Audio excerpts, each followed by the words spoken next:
చింతనతో స్వామి నిను విడచి స్వార్థ చింతనతో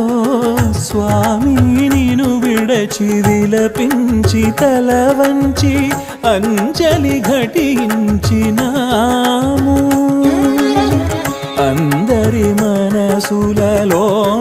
చీకటుల హరించి తరింప చేయగా నీ సుందర పదముల ముందరమే మందరము యేసు అంజలి ఘటించినా